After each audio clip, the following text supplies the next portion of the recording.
Hello, everyone. Welcome back to the Challenge All Stars 4 for RHAP podcast for episode 11. I am Brian Cohen. With me, as always, is my co-host, Ali Lasher. Ali, how are you? I'm doing okay. I'm doing well-ish on a micro level. And the finale kind of snuck up on me, even though. Yeah, we're here. I mean, I was actually looking back. This is now officially the longest All-Star season. The other three were 10 episodes. Here we are, episode 11. Going to reach episode 12. Not a great trend. I don't want to see All-Stars, 8 at 20 episodes. Let's keep it compact, but 12 episodes is good. But here we are. We're at the final. Looks like we made it. It was funny to see the intro. It's probably our most fun, like previously on All Stars, where like Leroy and Ace and Kara were playing cameraman and production.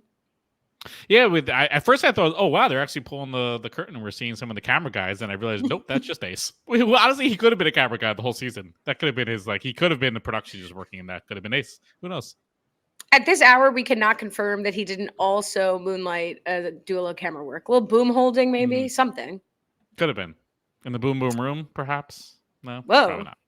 I'm not interested. And one thing I don't like to put my appearance at issue, but I forget why. But I told Matt Lagoria I'd wear a trucker hat, and I regret it. I'm finding it very distracting. My Judah Freelander impression here, but. I have an outfit here. Emily, her coworker, sent her a shirt, and they thought it was misspelled, so they're saying another one. So I got this one, but it was actually not misspelled, and it's like a fun shirt. It has our third co-host on it. It oh my God! With many different photos of Sunny, putting up to the camera.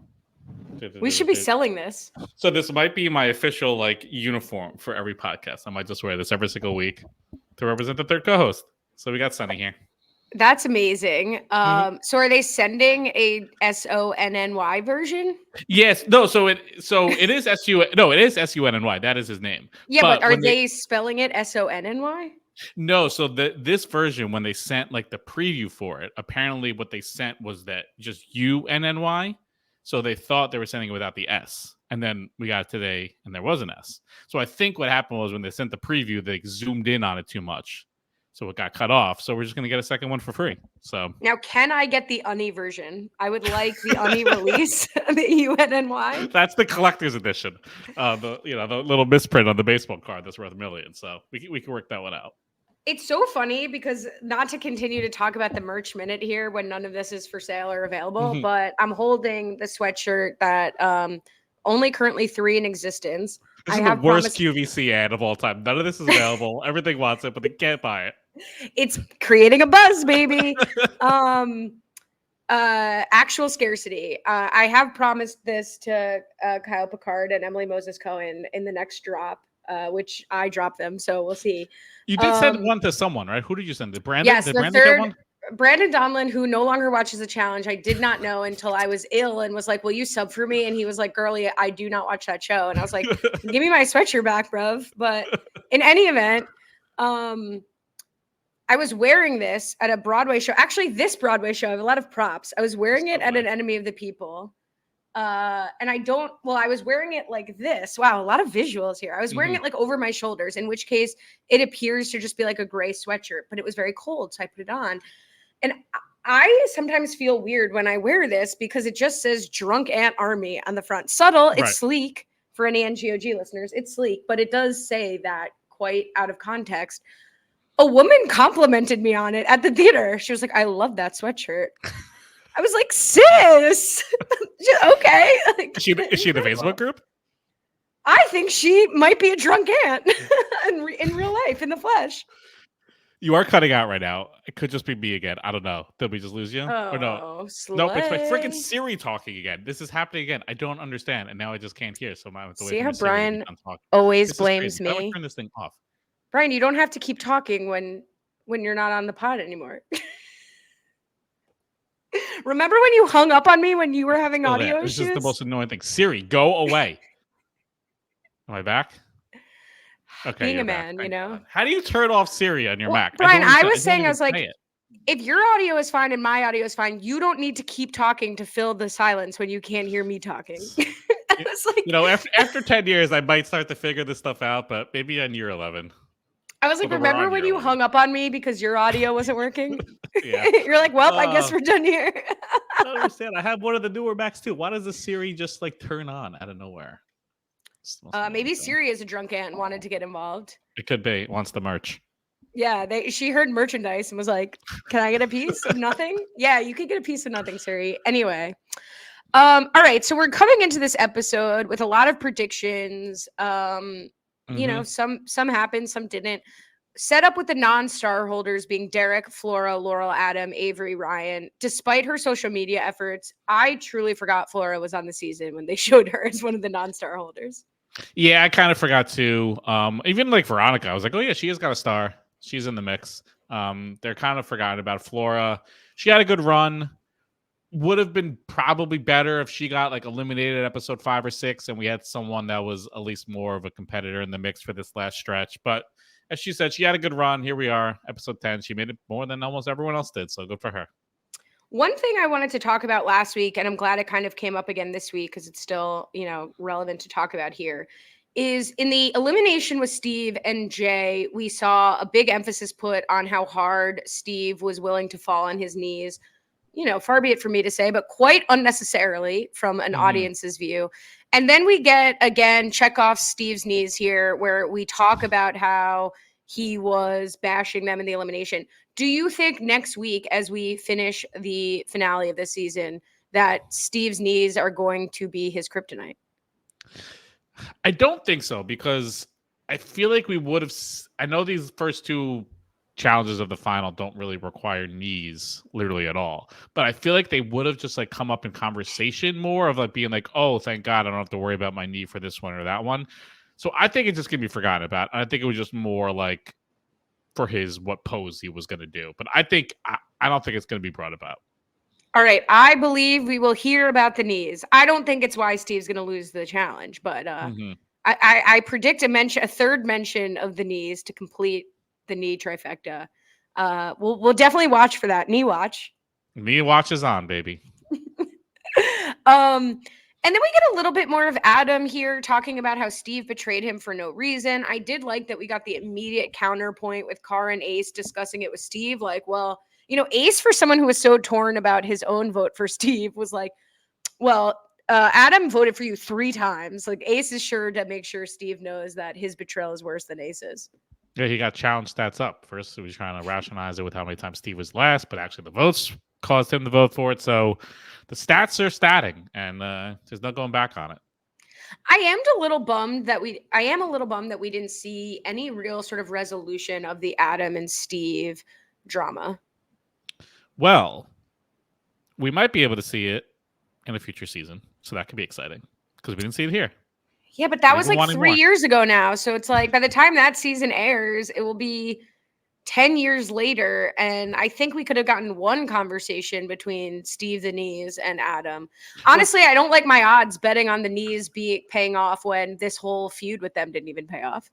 Yeah, I almost think though this feud has more legs to it because I think a lot of the feud, there you go, because of what Adam has said in confessionals. Like, I don't think Steve even knew how much beef there was unless they talked about it in the 10 years between filming.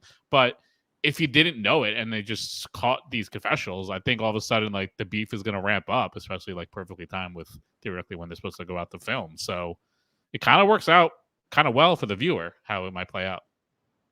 Yeah, that's interesting. Going into, let's just skip Nicole and Laurel's public role play because I think we're going to need our stomachs for next week when there's an eating portion of the final. So let's just go right to the daily.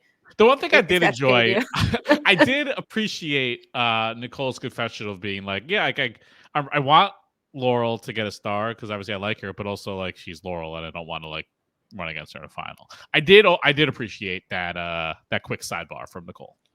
Yeah, when that she starts talking about that in the daily and then continues really in the fake crying in the final. So we'll get to that. But I think that's the most interesting part of this episode is how like Nicole already starts plotting against Laurel. And we've kind of seen the whole time Laurel is really in this, presumably with her full heart. And Nicole is giving, comments to Flora of like, I didn't want her in my bed. Like, I don't even know. That kind of push-pull has sort of dissolved into what seems like a very mutual relationship.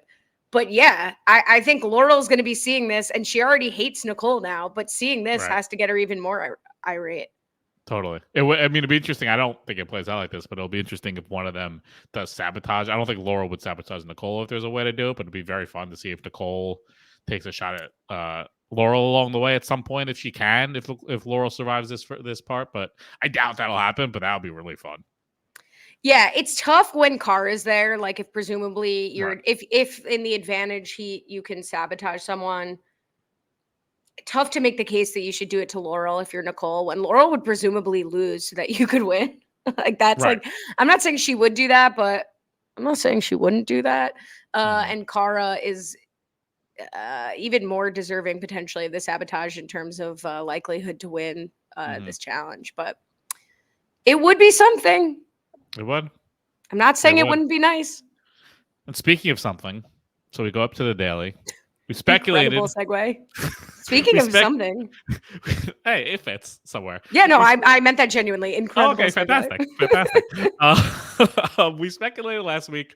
We thought we cracked it. I thought we cracked it, at least, of how this last sort of daily, but not a daily, was going to go down. I thought they'd be splitting up into the stars and non-stars, different challenges, but nope. All the speculation, at least the last few weeks within the game, of 2 extra stars was 100% true. TJ announces the 6 star holders. Congratulations, you have made the final. The other 6 non-star holders, you do in fact have one last chance. You have to win this daily.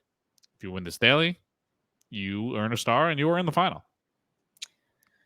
Yeah, I mean, I'll take my flowers that nobody is extending me for saying for being afraid all season, and then saying, I think before they were even talking about it on the show, that no one likes someone self-congratulating, but it's sort of in my I'll do it. I'm not afraid. To say, like, I am afraid he's just going to show up and be like, I've got 2 more stars.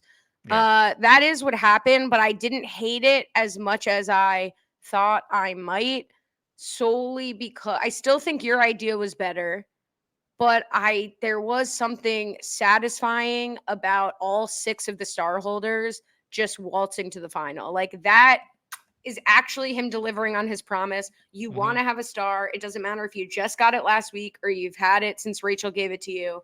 You're going to the final. That, to me, cushions the blow of, and I've got 2 more stars for the rest of you. Yeah, I totally agree. I loud groan when TJ announced, like, oh, I got good news, and then I got a bad news, or whatever, however you phrased it, for the non-star holders, to pointing out that there was a second 2 more stars in the mix. I did see a comment, and I totally agree with this, and I think this would have softened the blow even more, that because this is a genderless final, it would have been really fun if it was just 1 star holder or 1 extra star, and whoever won this daily, regardless of gender, they got the 1 last star. Then it was really like you have a 1 in 6 chance of getting to the final, rather than 1 in 3 or 1 in 2 if you were Laurel and Avery. Yeah, I think it would be cool. I don't know if that's an indication that this last daily-ish was more physical than any of the eliminations in the final are going to be, which would be a bummer. And it is interesting that they're not eliminating people during the final 2 by 2. Right. So there's no reason, seemingly, they couldn't bring an odd number grouping to the final. Yeah, and for that reason, I think it was a little bit not so interesting to watch this. I keep calling it a daily. I don't think it was a mini final. It really was just sort of a regular challenge. Yeah. The unusual part is they all get to run at the same time, which was nice. Yeah, they could have dropped this in episode 6 as the daily, and they would have been like, okay, let's discuss how this went down. They could have done this in pairs. They could have done this in teams. Could have done it individual. This was a very stereotypical challenge with anything with a little bit of like random flukeness at the end of like digging through the mud for the star, which kind of like, took some of the excitement out of it. I guess that was a little bit fluky at the end, but I mean, it wasn't really that close. Laurel dominated. Avery couldn't, paddle her way out of a paper bag, unfortunately, and Derek got the win. But I think it worked out, at least for like the storytelling aspect of the season, that it was Laurel and Derek that got it, which I guess is also probably just a little like self-fulfilling, that Laurel and Derek had more, especially Derek had more story because they were the ones that made the final. But I was glad of this group that it was Laurel and Derek that got, especially Derek, seeing how emotional he was talking about his sister, first time making it. It was really remarkable to see his journey through the season. So I would have been super bummed if his journey ended here. Yeah, I agree. I thought going into this, Adam and Laurel were like the clear favorites, and Derek was sort of like an outside shot for the upset. So I was excited for him to get that. And, you know, his whole storyline with his sister being really present was really touching. And I was definitely happy. It was sort of like a good triumph over evil with the whole Adam Steve issue. So that was really cool. Interesting. We've not discussed how Flora quits right away. And honestly, great. Like whatever, you know, just neutral on that. That's fine. Yeah, I mean, I think it was the TJ voiceover being like, you know, I don't really like quitters. I'm sure he was never going to be like that mean to Flora to her face. He was like, who else going to do that? Everyone was like, yeah, sure, okay, Flora, goodbye. One funny thing from Laurel, not funny, interesting, on Twitter. I don't know if you saw this. She tweeted, "Oh my gosh, this is when you can see it on my face how hurt I was jumping in that bucket." This is a video of her digging for the star. "I tore my MCL and medical meniscus right there." Wow. Jordan like jumping out of a plane. What's MCL versus medical meniscus? I don't know what a medical meniscus is. I mean, MCL is not great. Well, what's an MCL? It's sort of like it's like a ligament in your knee, I think. But I thought that was your meniscus. I know there's like an ACL and an MCL. Usually when a football player gets a really bad injury, they tear their ACL and MCL and they're out for like a year. I don't know what the medical meniscus is. Okay, what's an MCL tear versus knee pain, meniscus tears versus popping? Okay. Doesn't sound good. And I wonder if that hindered her on the electric star. Or being strapped to the top of a car that requires no leg movement. Once again, we're looking at knees. We're looking at knees as we go into next week's episode. Tough break for Laurel, literally there. Yeah. And you know, let's we get a few parting words from Flora and Avery. Avery and Ryan. We get no goodbye from Adam. Odd, certainly odd. And even Ryan. So Ryan's goodbye was very nice, talking about Derek being like, "I know you can do it." I would have liked to kind of hear more of like a "damn, I wish I took my shot." Maybe when I had a chance earlier against Jay, there was seemingly no regret there from how it played out. I would have liked to see a little bit of a regret from Ryan, but nice to see him rooting for Derek. Obviously, he's his best friend there, so rooting for him. And Avery talking about now that she's back, she's ready to come back at the first call. There might have been a call very soon. She got a call, so good for her. So we're excited to see Avery back in the mix.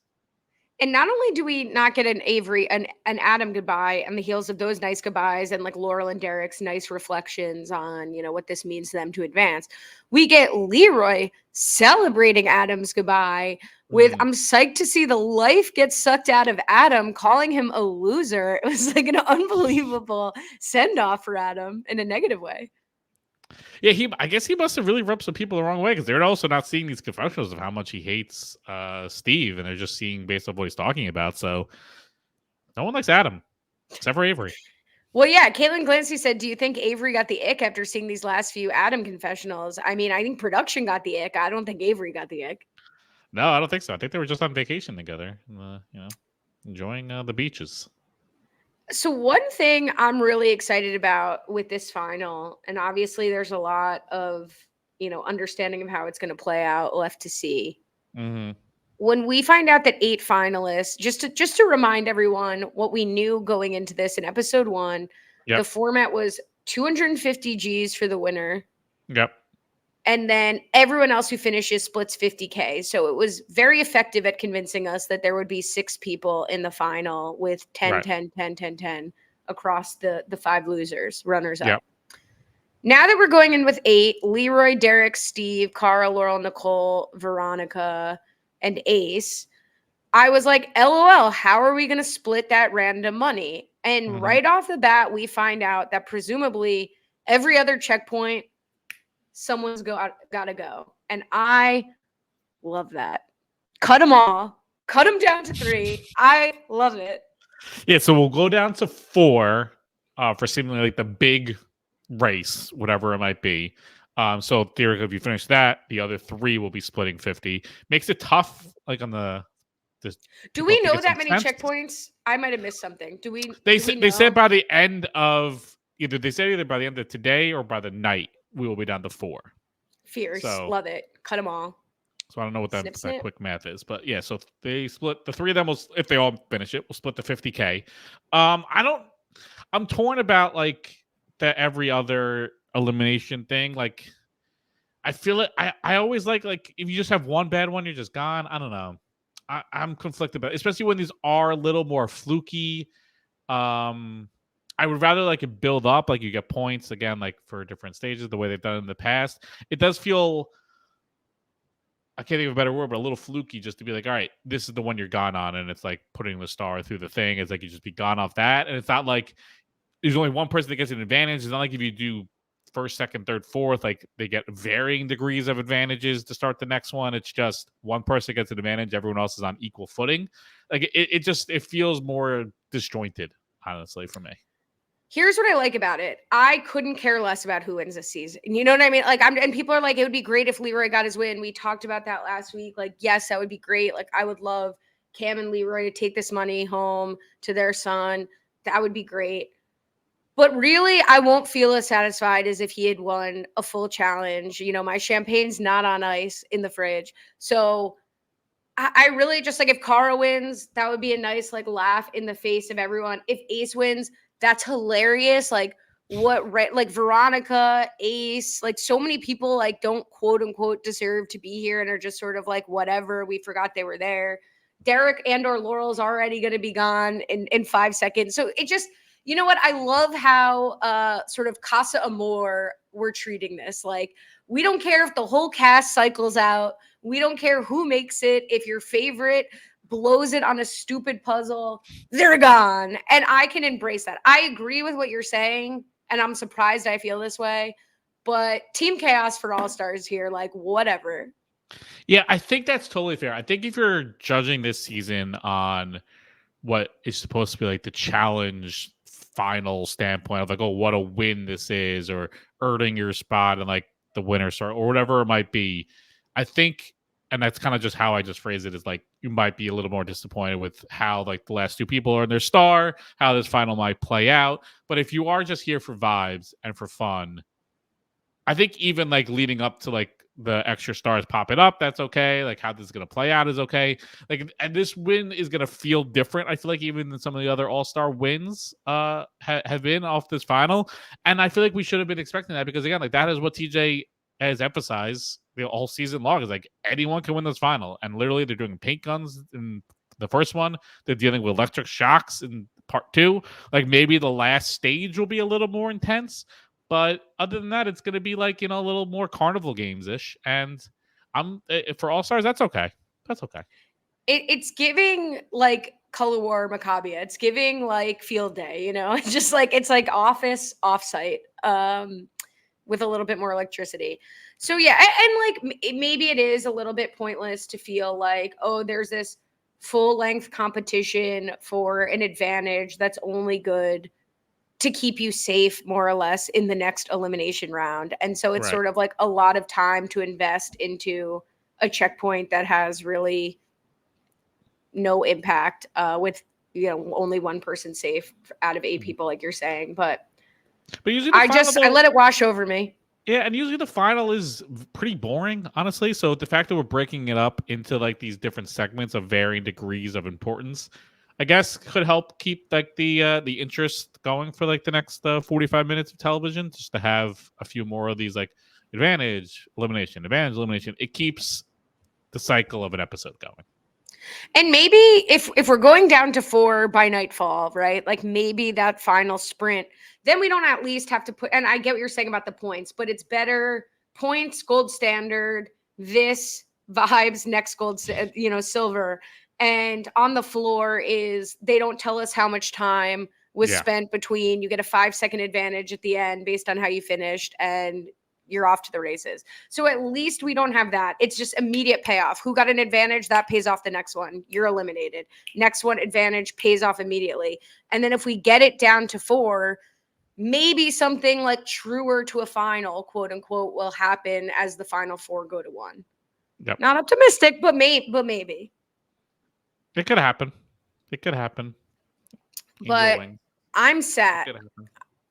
I'm sad. Also, shout out to Toto's Africa playing as we transition into the final. Also got a Bare Naked Ladies clip. The music was not to be beat this episode. Yeah, the music was great this week. I feel like that's usually where the show stands out, is like in the final. I feel like they usually bust out like the big guns for the music and like leading up to the final. This was no exception. They really hit it out of the park. Do you think the hat is going to my head? Like, is that why I'm like all of that? I'm like, yeah, like I loved it. Nothing matters. Like, I'm wearing a weird hat. Anyway. It could be. Maybe if it was backwards also. If it was backwards and you get to see the real trucker feel of it.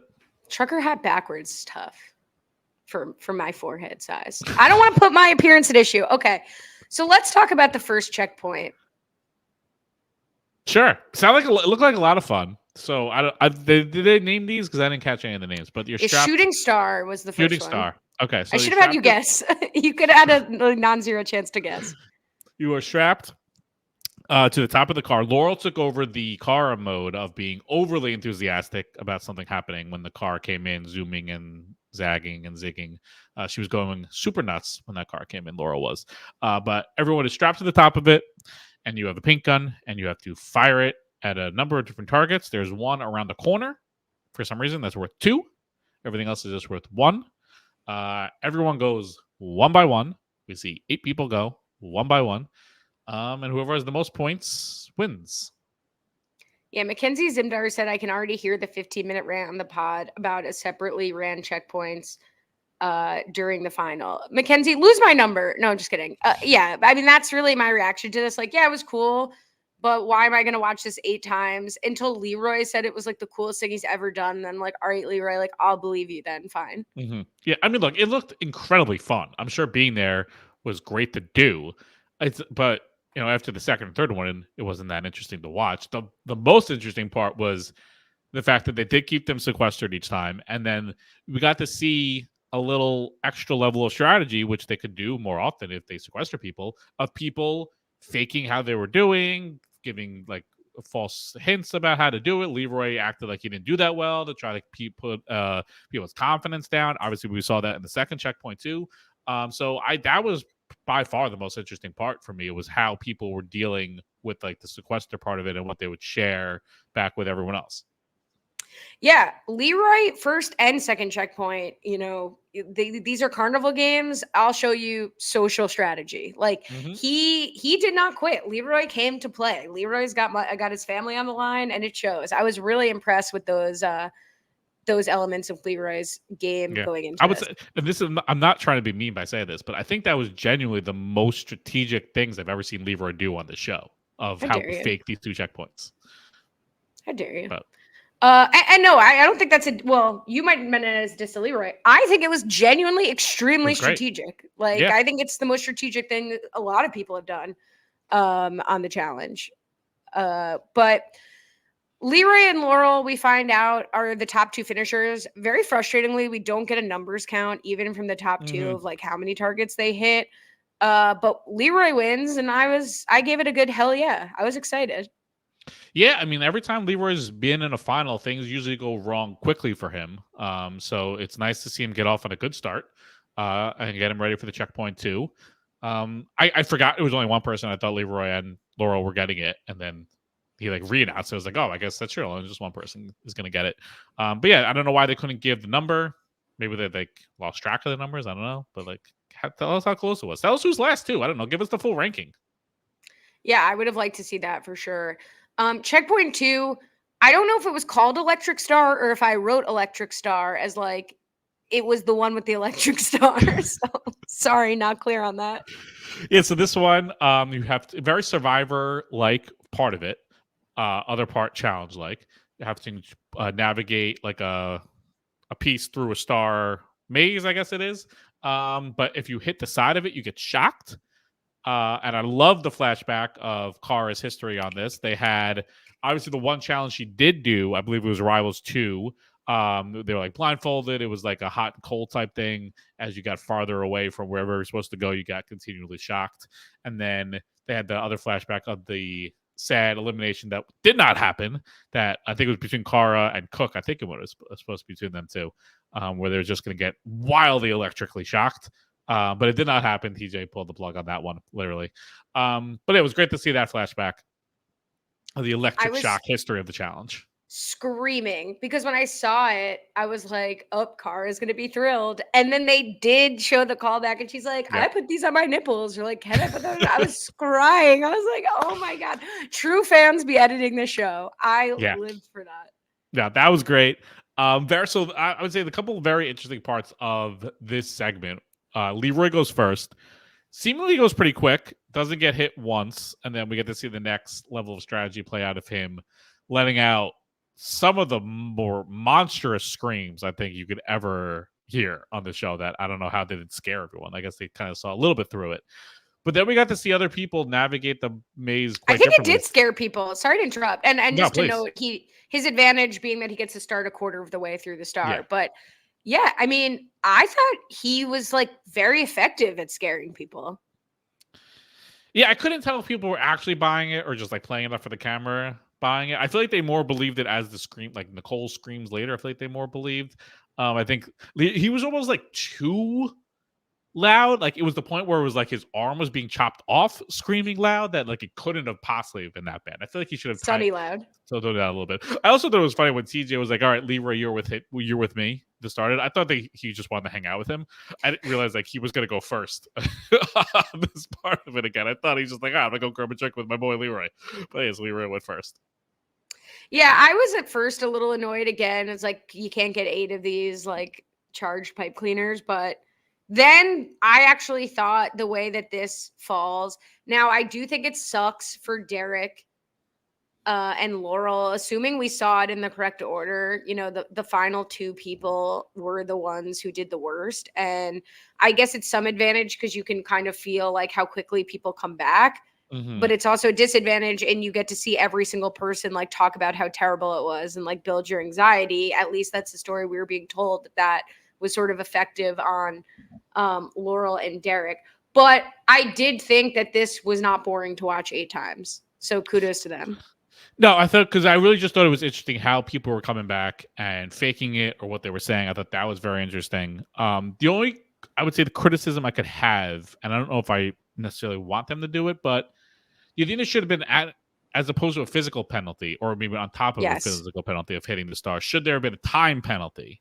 Because it did feel, I almost thought as it was going through, I'm like, oh my God, is Leroy going to get screwed here? Because he didn't touch it at all. And then you see like Veronica like just ripping through it and just getting buzzed but not dealing with it. I thought there maybe should have been like some time bumps every time you hit it on top of the shock. I agree. Because Ace really takes the cake on his strategy, just get hit as much as possible to go as quickly as possible. And Veronica, gives that soundbite of like, I used to electrocute myself for fun as a kid. Don't do that at home, folks. I really think it is so the challenge to not fault you like Operation for hitting the sides, and to just let the fear of getting shocked and the pain and hopefully maybe you drop the thing. You know, I think Nicole drops it as she gets to the end, but she finished. So in theory, I do think there's like a shock big enough where you could have let it go and then that would have like messed up your time. But I was watching it the whole time being like, oh, it sucks because they're not rewarding skill. They're rewarding pain tolerance. But isn't that the challenge? Yeah. And honestly, that, I guess that is the vibe of this challenge. It is pain. It's supposed to be pain tolerance disguised as like a maze. So they didn't take it as much. I guess give credit to someone like Veronica, who's just like, screw it, I'm just gonna rip through this. I also, to your point about like dropping it in, I feel like the last part shouldn't have just been, because you could just like drop it at one of the other bars, and I feel like it would just like naturally fall its way down. So maybe like you ever let go of it, there should have been like a penalty or something like that, because it did feel a little weird that you could just drop it when you're like 3/4 of the way through, and it would just like bounce around like a Jenga piece and it would fall down. Wow, the way I'm down to one headphone. Let's see how this goes. The other thing I think we need to talk about is, in addition to sort of Nicole telegraphing that maybe she's not going to be rooting for Laurel to join her all the way through the final, she fake cries from the pain. Now it's a little confusing because she tells us like she is a baby about pain, but then she does kind of smile to camera over Laurel's shoulder as Laurel comforts her.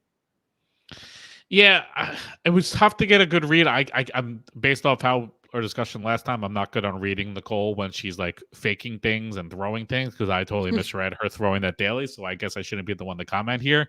But I thought she was genuinely in pain and maybe humming it up a little bit, but that I didn't think of it as her trying to sabotage Laurel to that degree. So you mean she was exaggerating in the confessional, or you're not like you don't think she even said that?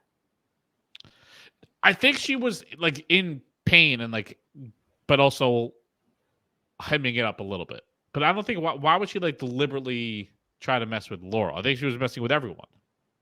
Yeah, I mean, she said it in the confessional though that she was like fake crying to Laurel, like on purpose. But it could have just been also like fake crying, not like also to like the crowd, right? Like not like other people. Sure. No. No. So like I don't think it was like specifically like I'm gonna bring down Laurel by doing this. Like to everyone, I'm gonna like cry and make it look horrible. So who do you think's going home between Laurel and Derek? That's we leave off hearing that those are the two bottom finishers. I mean, by the edit, it seemed like Derek was going slower. It seemed like he was going very slow, honestly. It is interesting that it's almost like apropos that it's between Laurel and Derek as the last two star holders, and it's like we're cutting one of them out, so that kind of works. Yeah. So I would lean Derek just based off the edit, but that's obviously they can edit how they're doing it however the hell they want. But like how it was shown to us, it seemed like Derek was going the slowest.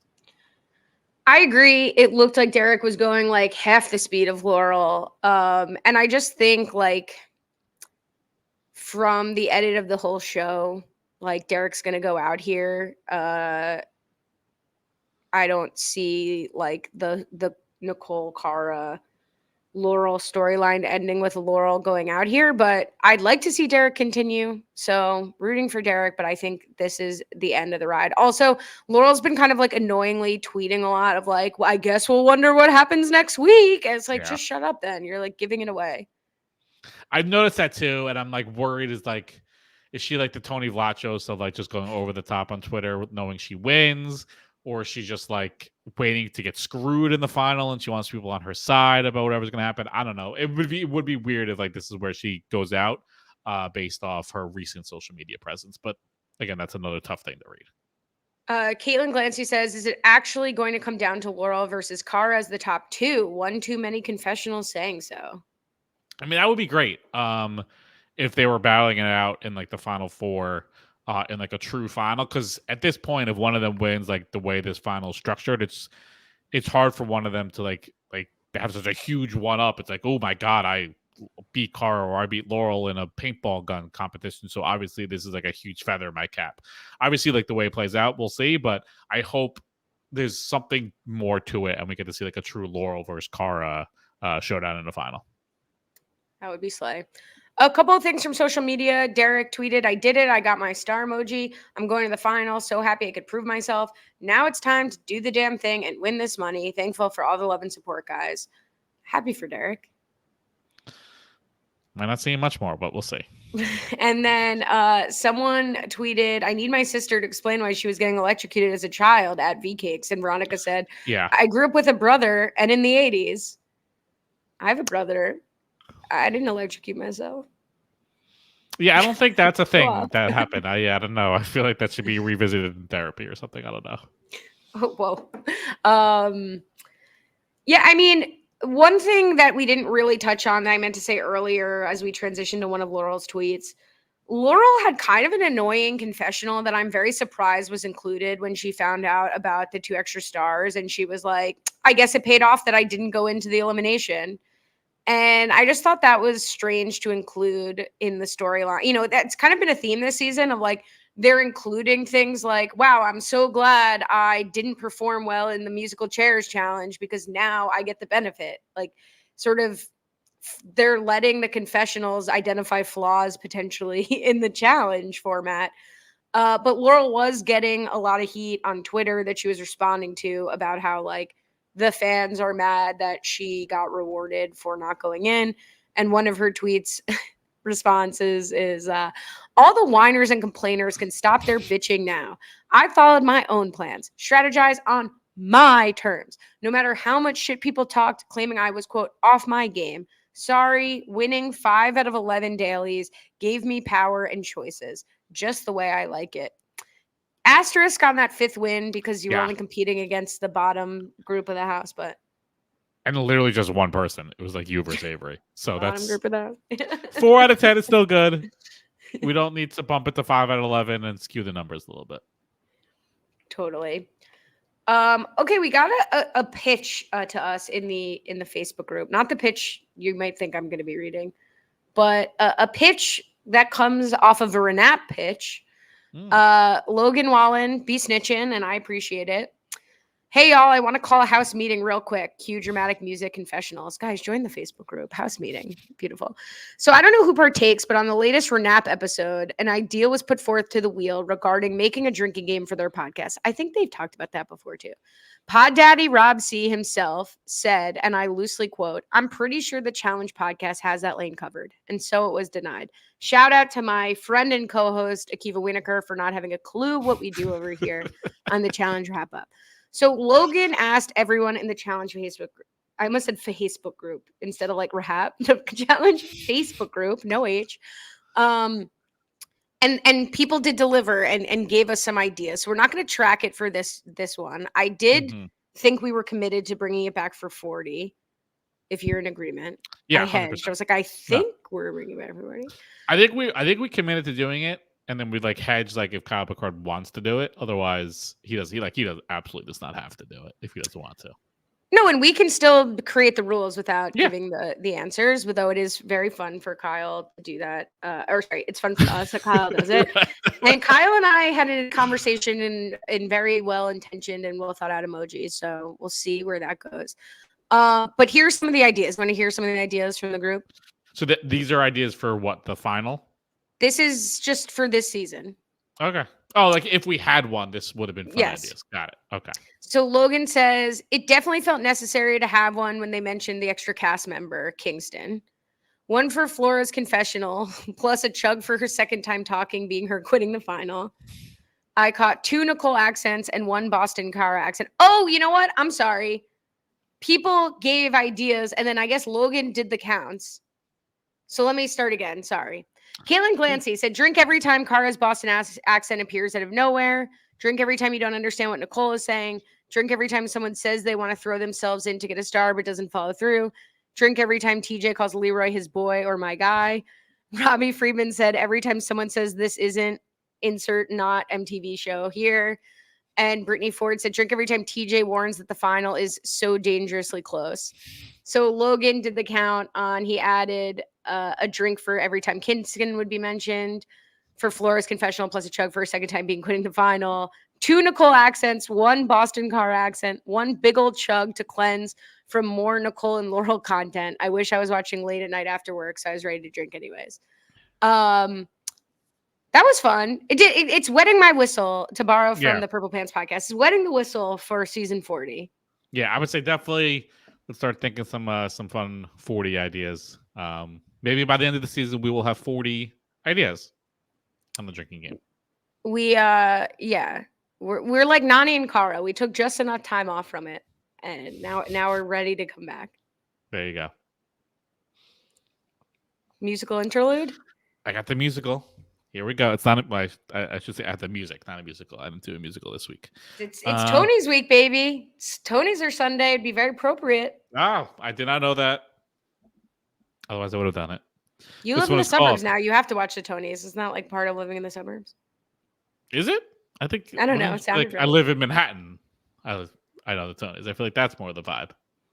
I don't know. No, the Tonys are for people who don't live in New York City to appreciate the magic of a Broadway performance. Where did the name come from? Who's Tony? Roll the song. The edge of elimination.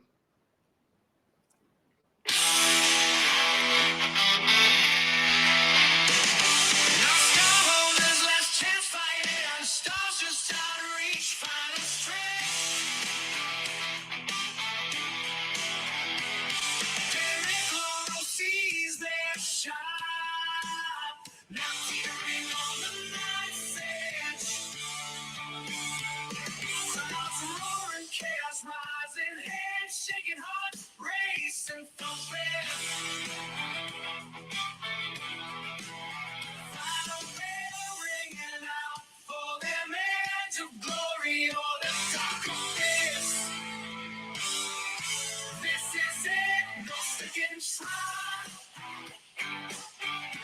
more step or fading down. Reach for the stars and crash and burn.